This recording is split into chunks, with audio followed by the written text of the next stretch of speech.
Welcome to our channel World War II Tao. Everyone know about unknown history all. In the chaos of World War II, while armies clashed and cities fell, one man fought his own secret war, not with bullets, but with lies. His name was Juan Pujol García, a Spaniard with no military training, no contacts, and no reason to be trusted. He wasn't a soldier. He wasn't a spy. He was just a man who hated tyranny and wanted to do something that mattered. After witnessing the brutality of both fascists and communists during the Spanish Civil War, Juan made a vow: I will fight for peace in my own way. When the Second World War erupted, he tried to volunteer as a spy for the British. They laughed. To them, he was just a hotel clerk with an accent and no experience. He was rejected 3 times, but Juan didn't give up. He decided to become a spy anyway, without permission.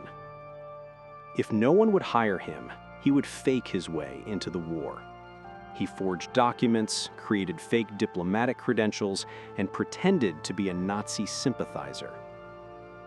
Through pure bluff and charm, he convinced German intelligence in Madrid that he could recruit a network of agents across Britain.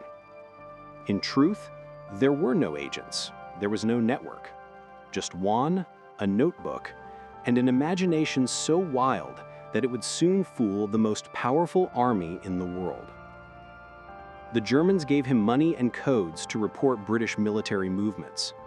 But instead of going to London, Juan went to Lisbon. From a small rented room, using English newspapers, tourist maps, and his own creativity, he built a web of completely fictional spies across the United Kingdom. He gave them names, personalities, even family problems. He reported naval convoys, airfield conditions, and troop morale, all fabricated, yet all believable. Within months, Berlin considered him one of their most valuable agents. His codename, Agent Arabelle. But the British still didn't know he existed. By 1942, the German Abwehr was so impressed with Agent Arabelle that his reports were being read directly by the German High Command, even reaching Hitler's desk.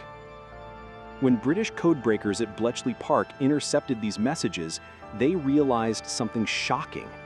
Someone inside the German spy network was feeding the Nazis false but perfectly structured intelligence, and doing it with such skill that Germany was making real military errors based on it. British MI5 found him and couldn't believe the story. This Spanish man, working alone in Lisbon, had fooled the Nazis for nearly 2 years. They brought him to London immediately and gave him a new name: Agent Garbo. Now, working officially as a double agent, Garbo's lies became a weapon of war. He and his British handlers built an entire fictional army on paper, an illusion so detailed it would rewrite history.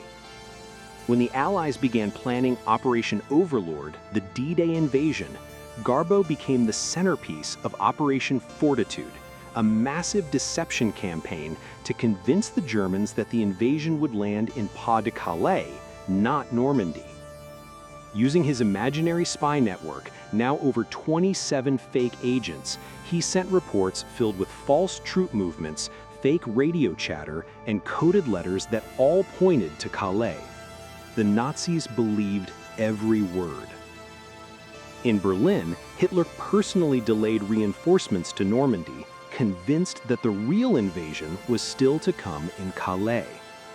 That delay gave the Allies the time they needed to secure the beaches and win the most important battle of the war.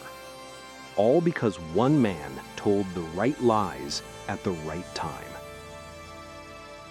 The greatest victory, Garbo once said, is to defeat your enemy without killing a single man. When the war ended, the world celebrated generals, soldiers, and leaders.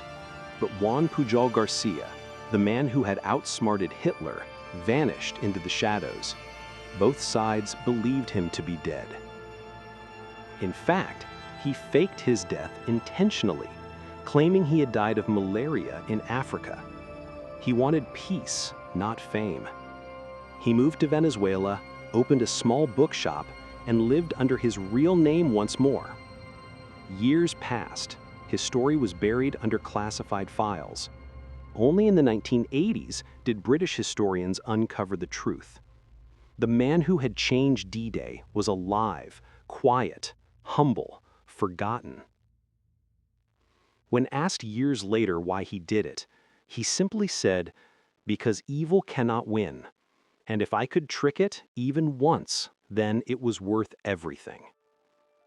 Before he died in 1988, Britain finally recognized him with the Member of the Order of the British Empire, MBE, one of the nation's highest honors.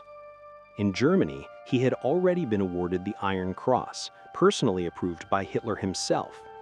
He remains the only person in history to have been decorated by both sides of the war. He never fired a bullet. He never commanded an army.